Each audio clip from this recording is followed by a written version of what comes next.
into our preseason, as we talked about at Media Day last week. We have a really, we have a really exciting opportunity coming up here with playing Dayton in an exhibition game.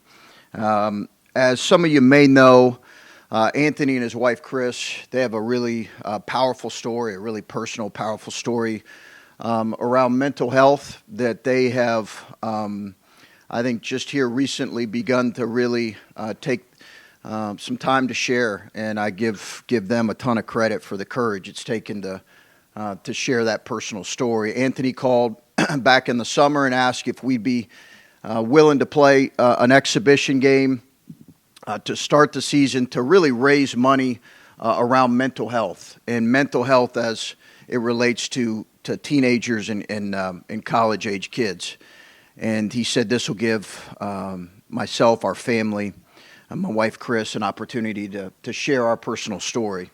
And we really jumped in with 2 feet because I think it's a great opportunity to raise money, to raise awareness, to also hopefully give Anthony and his family some healing in the midst of this. So I'll let him or you kind of learn more about their personal story. Dayton's obviously a good team. There's history here, recent history, as recent as 2014 in the first round of the NCAA tournament. They're in Aaron's last game, I believe, in Buffalo. And then the last time I believe we played there was in 1988. So it's been a minute since we've traveled and played there. The game will be very much an exhibition game. We'll play different rotations, different lineups. In football vernacular, it'll have a little bit of a spring game feel in terms of trying different things, giving different looks, playing different rotations as we continue to tinker and prepare for our first game against Oakland. So just a couple words on that. We're really excited about this group. They've been working extremely hard. I cannot wait to get them on the court here on Sunday, but in particular to start the season against Oakland. So it's a really exciting time for us right now as we get moving forward. All right, I'll take some questions. Start far left with Adam Jarman. Chris, when you spoke with us at Big Ten Media Day last week, you said you had a couple guys still kind of banged up a little bit. Just what's the health of the team heading into this weekend? Yeah, no real updates on Tayson still in going through his recovery from his procedure, Adam, and that's still going to take a few weeks. There's no real update on his timeline. Austin Parks has returned to practice. He's beginning to do some full court work today. And then we've had some other bumps and bruises, but nothing of note, just normal preseason. We're going long. We're hitting pretty much every day right now, and that can beat up a body a little bit. So we'll taper back as we get closer to real games. And what will be the benefit of playing a game at this part of the preseason that isn't behind closed doors, that is going to be, warts and all, is going to be out there for everyone to see? Yeah, no, I think in most cases, as you know, the idea behind this is closed scrimmage, although those super secret scrimmages are really not super secret anymore, as we all know. Somehow we've got some moles in our program because you guys always figure out what the scores are in those particular games, which is really fine. I couldn't care less. We do have a super secret scrimmage the following week that many of you guys already know the opponent. And that will be I think we have really 2 early tests for our team. And again, you approach them very differently than you would a regular game. That's the reality. But I think both of these teams, I believe Dayton's picked to win the A-10. They're coming off a 20-win season. And the team we're scrimmaging is also picked to have a very good season. Chris, you talked about the benefits of this game. You've done these scrimmages before, going on the road, yeah. A place like Dayton, you said sell out. How much does that impact, especially some of the young guys getting a chance to experience that, even though it will be still an exhibition? Yeah, I think it's great. I really think it's great because that'll be an environment that will mimic really what a Big Ten road environment will look like. And it's early, right? It's It's October. You're throwing your group into that. I think the reality is having some guys that have been through some high-level environments, road environments, having those guys returning that are going to play important roles for us really helps. But there's no question that's going to be a different feel than what you normally experience in these closed doors, almost like a classroom setting is what a lot of these, what these scrimmages are. And going on the road and doing it is, I think, we look at it as a great opportunity. And I think it's, again, we're looking at it as another practice, another opportunity to get better. But obviously it's against someone else, which I know our guys will welcome. Hey, the idea of having this opportunity to play to raise awareness for mental health is a cool chance for you to talk about what that means for your program, even though a lot of this is Dayton focused. Obviously, Coach Day has a big mental health initiative. What priority in your program is mental health, the resources you have available to your players, and how do they take advantage of those? Well, as many of you know, the university and the athletic department really, I think, was ahead of the curve in making this a priority years ago. I think Gene led the way with that. In terms of the staffing and the therapists and counselors that are available, and beginning the conversation years ago, I think that was, again, I think we were ahead of the curve, and certainly we have the resources to make that a priority. I think as far as a head coach's responsibility and our staff's responsibility, I think it's important to have open dialogue about what it looks like, what mental health looks like, and what taking care of yourself looks like, to normalize this whole process of young people going through struggles that they go through. And when I had a chance to talk to Anthony, I think he brought some great insight, and as it's such a personal story to him, talking about his daughter and what she went through during the years of the pandemic, and some of all the struggles that young people went through there. So I think it's I think each program and each staff here that I'm in contact, I know I've talked to Ryan about it, take it very seriously. I think it's true for young people, it's true for all of us sitting in this room, that it is really important to prioritize that. And on another note, I do think that one of the things I've learned as I've advanced in years here a little bit is I often feel like I'm in the best place with my self-care when I'm thinking about others and when my life is centered around helping others. And I think it's always a good lesson for all of us. It's kind of hard to transition back to a basketball question after that, but I'm curious, when you have a new team, every year it has a little different feel to it. Can you give us a sense of what the maturity of this team feels like early in the year, their ability to grasp what you guys want to do? Yeah, good. Yeah, really good. I feel really good about it. Again, having some guys returning that played important roles, like Bruce, Roddy, Felix, Zed. Having some older guys, been really pleased with our 3 transfers that we added. So I think it's been really good. Obviously time will tell, but we've had some really good leadership. I think we have those sophomores that have taken another step as players and as people. And in Bruce's case, I think he's really grown as a leader. Chris, on the mental health part, you have to be amazed and delighted with how far this pendulum has swung from when you were a player, maybe even at Gardner. Yes. I mean, would you have benefited from this back in the day as a player? Or, the stigma was there then. Yeah. It's not now. How far has this thing come? Yeah, I can't imagine going into my coach and asking him if I could see a therapist. That's how far we've come. I just couldn't imagine doing it, and or my trainer. It just wasn't common, and in some ways, and I never got this impression from him. But he many of you know, I was super close to him. He's since passed, but it was not normalized in any way. So I think that it's come a really long way. And again, I give our athletic department a lot of credit for it. But, the reason this was I think we jumped at it, and we've talked about, I know for 7 years now here, I've gotten grief from Dayton fans about never playing them, and trust me, it's been pretty consistent. We have talked about playing in the past, and I'd be open to doing a home and home with them at some point for sure, as we almost did it a couple years ago.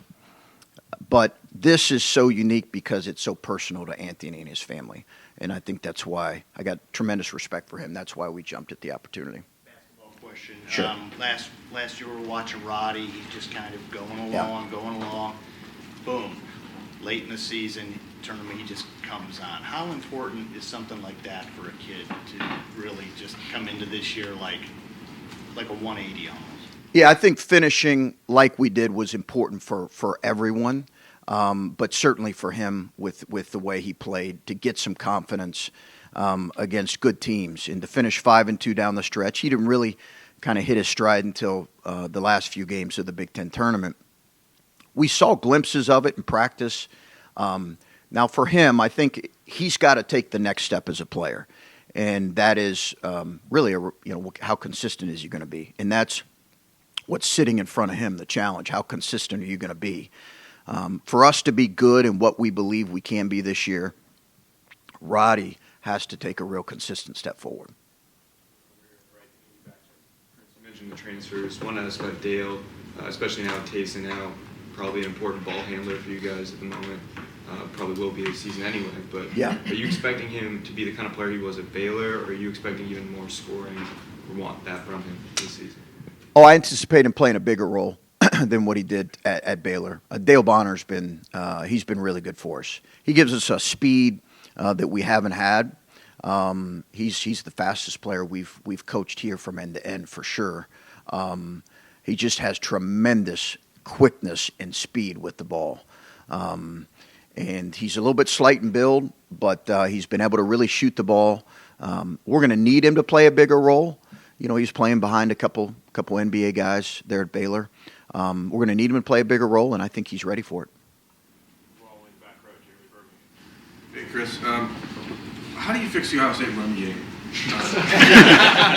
I was hoping you'd ask that. Beyond that, last year about this time we talked, and you had kind of hinted that you saw something really special with Bryce last summer. How do Scotty and Devin, similarly ranked kids coming out of high school, high expectations? Yeah. How have you seen them adapt to this level, and what are you expecting from those guys? Yeah, I think Bryce had this natural ability to kind of get a bucket even when he was being challenged or closely guarded. He was a tremendous isolation player. Those guys have different games. They have different strengths that they bring to the game right now. Scotty right now is probably of our freshmen, not probably, he is of our freshmen ability to come in and impact on both ends. But I think they all will have moments this year. I think the reality is if our team grows like we expect it to, we may not need to rely on our freshman class as much as we did last year in terms of just throwing minutes their way, which I think is healthy for them and for our team. I think Devin's shown real improvement here in the last couple weeks in his conditioning and his fitness. But again, I think that's a high bar just in terms of Bryce's proficiency scoring to place on anybody. But they have different strengths that they bring, and certainly both of those guys will impact our team. You and Ryan Day, it seems like there's been a little bit more simpatico, the podcast stuff that he was on, over the summer. You guys, obviously, as a program, need the football program for recruiting visits. And how vital has this relationship been between the two programs in the last few years? Well, since I've been here, really. I mean, Urban was tremendous as soon as I got here. We've since stayed in contact and stayed in regular communication. Never forget him coming over. I think he was working in the office, came over during the Michigan State game when we beat him there. But those guys have, both of those guys have been great. They've been, our wives, we have dinner together. We built a friendship. I think there's a commonality in terms of, being at this place. And I think it's grown into a really, beyond just a working friendship. It's grown into a friendship. So, big fan of him, big fan of his leadership, and can't wait for this weekend. Hey, Coach. Obviously, this is the third season in a row where Dayton has sold out their regular season schedule. They love basketball down there at Dayton. What kind of elements of their culture would you like to have emulate up here at Ohio State? Well, I love their arena. Excuse me. Love their arena. Love the size of it. And I love ours as well. I just think, they have a pretty compact place. Had the chance to see it for a minute over the summer. And we know for years, right, for decades, not years, for decades, that place has been really passionate. I think they have, one of the great basketball fan bases, and most people who follow college basketball know that. They have one of the great basketball fan bases in the country. And I'm really excited for our group to play in front of it because it is a tremendous following. So, kudos to them for doing that. It's been that way for years now. They're pretty consistent in that, as they always have been. They love their basketball, and that's part of the reason why the first 4 games have been there in the NCAA tournament. Your team had an exhibition again last year against Chaminade, objectively a lower caliber team than Dayton. How important is it after a disappointing record last year to open your season against higher caliber teams like Dayton and the double secret scrimmage team? Well, as I mentioned, it's an opportunity for us to get a chance to see how we perform against a really good team, a team that's expected to win their league and be an NCAA tournament team. I think that gives you great feedback. Again, it's not. It'll be coached differently than a regular season game. That's the reality of it. We'll look at different rotations, different lineups. We're not going to play guys as much as we would when we open against Oakland. But it'll give us a really good test and information to take back. Hey, Chris. Simple question, maybe not a simple answer. What are you hoping to get out of this game? You mentioned different rotations and things, but on individual kind of guys and play in basketball, what are you hoping to get out of this? To see how our guys respond in that element against another good team, against the physicality that they're going to bring. They have a really good frontline player. It'd be great for us to see how our guys operate against a really good frontline player, as well as a talented guard. They got a couple preseason all-league guys. So anytime you're going into this, you only look at it as a coach and as a really positive thing because you get all of this immediate feedback that you can take back. And in some cases, if you're struggling or if a guy's struggling, you might leave him in there a little bit longer just for him to experience and work through that a little bit. These are the kind of environments where you do that. Real quick on the mental health. I'm sure you've talked with the guys, and they know the story, and they know what you guys are doing and why. How important is that at the beginning of this season for them to have those conversations with each other and begin that bonding and building and getting to know each other on a different level? Well, I think that takes time, as you know, Whitney. That takes time for teams and for guys. We did a cool thing here a few weeks ago where we spent some time away from campus, away from their phones, which was really well received, as you might imagine. And it was a really good thing. But I think those kind of conversations, how personal those can be around mental health and maybe what a kid's struggling with, they take some time to develop. And I think we're getting there for sure. Yeah, Coach. Felix Akpara, just curious about him now 3 weeks in or so. Are you getting the sense that he's making that step to where he could be a 20-minute, 25-minute a game type player? Because when he played those kind of minutes in the tournament last year, it felt like he was changing games and impacting games. Yes. He was able to stay on the court. Yes. What do you like about him, I guess, if he's able to do that? A lot. Yeah, I like a lot about him. Just what you said. He impacts the game in a lot of ways. And I think for us, he's going to need to be able to play those kind of minutes consistently. He is, he's still his offensive game is still evolving, and he's got to make sure he understands kind of who he is and what his strengths are. But his offensive game is growing and evolving. But when you're 6'11" and you have almost a 7'2" 2.5 wingspan, and you're a relatively quick jumper, and you're a good athlete. And beyond that, he's got a real intelligence he brings to ball screen coverages, to ball screen defense, to reading actions, to understanding how to play certain actions, whether it's a wide pin down or a stagger or a STS or any type of action. He's got a real feel for those things that I think is maybe a little bit uncommon for a young guy, and I think that's helped him on that end. Just following up on Devin and Scotty, Bryce and Malachi kind of got thrown into the fire. It worked because, you know, you're one of them NBA players. So Yep. Is there a benefit to having guys in front of Scotty and Devin where they don't necessarily have to get thrown out there from day one and they're asked to do more? For sure. In both cases, benefit for our team and benefit for them. Because if you remember back to Malachi struggled up until January. Struggled. He played like a typical freshman up until January. And he benefited when we beat Duke here when they were number 1 in the country. Everybody was focused on other guys, E.J. Liddell, Kyle Young, Zed Key, and he was able to benefit and slowly come along and then really hit his stride. I think if you're going to have a good team, you have to be relying on your older returning guys at this level and then hope that your freshmen gradually come along.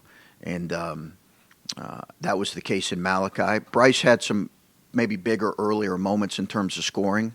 But I think in a perfect world, yeah, you have some guys that can kind of help bring them along, and at some point they hit their stride. And as we all know, Malachi, we turned things over to him late in games. The Indiana game here when we beat him, we kind of turned things over to him, and that's when you started to see him really come into his own. They don't have to do that, but if they had to, could they? Well, that remains to be seen. Yeah, I think it's too early to tell. And I think, again, that's a lot to put on them. I want them just to play to their strengths right now. I think that remains to be seen. Yeah, I mean, when you're looking at how this lineup could be constructed, there's a lot of different options you guys have, especially, you know, in the front court. Just, I guess, how much experimenting, obviously there's going to be plenty of it against Dayton, but how much do you keep the starters out there and guys that are, you know, you see as big-time contributors for this season and kind of move them around as opposed to playing younger guys? Yeah, I think there'll be more mixing up than what there will be in the Oakland game in the start of the season. I think there'll be more changing of lineups. Who we start in this particular game may not be who we start in 2 weeks. Very well could change. That's not decided yet. We still have a number of practices. We have two exhibitions, so there'll be a lot of tweaking and moving around. A few minutes ago, I heard you talking about hitting. Is that what you said? Yeah. Or is that kind of because you're in the Woody? You're talking. Yeah, partly. Partly that, play. You know, I always consider myself a football guy, so I was going to answer the running question. I don't know if you're putting on pads or, you know, you see video over the years of guys whacking dudes. Clay, I was an assistant wide receiver coach to start my coaching career, by the way. Well, let's hear more. No, we should not hear more about that. We should definitely not hear more about that. It was a short stint. Okay, so hitting entails what? So when I say hitting, yeah, it's a good question. It's a fair question. I think as you right now, when we're saying hitting, it's a lot of scrimmaging. It's body on body contact. It's really a physical practice. So you have bumps and bruises, and you know, we've got guys that are banged up in that area. That was, I think I mentioned that when I was asked about the injuries. So we have guys that are banged up because they've got bumps and bruises because of the constant hitting that's going on right now. You know, yesterday we went for about 240. That's longer than what we're going to go in season, and a large part of that was hitting. But that's good prep, right? Sure. I mean, you know, I think that's needed. Coaches vary on that. Some coaches might worry about injuries or just say, hey, it's October. Why are we hitting this much? It's a really wide variety of people in terms of philosophies on what they want to do this time of year in terms of length and the number of minutes they're hitting. All that stuff gets evaluated and talked about in the preseason, but we're doing a fair amount right now. No whistles allowed there, right? No out of bounds, no whistles. Chris, I asked Felix a couple weeks ago what a good number of minutes was for him. He said 20 a game. Sounds like you're on board with that. Is that what you're plotting out, and is logistically that possible? That he would play 20 minutes? Yeah, with Zed and everything like that. Are you confident that you can get that? We'll play the best players the most minutes. Appreciate the question. Yeah, that's where, those guys will battle it out. Best player will play the most minutes. Anything else? Yeah. You mentioned that the possibility of a Holtmann home against Dayton. Yeah. How likely is that to happen? What are the upsides? What are the downsides? Well, I think it's got real possibilities. As you guys know, I've not shied away from playing people in state by any stretch. We did a Cincinnati home and home, so we'll certainly consider doing it again with Dayton if it works out. As you guys know, I think it's not quite like football where schedules are out, maybe 5 years in advance, but it's a couple years in advance. But yeah, we would like to. My philosophy on home and homes is just we really want to play good tournament type teams in non-conference games. That's what we want. That's what we typically have scheduled, and they're certainly in that category for sure.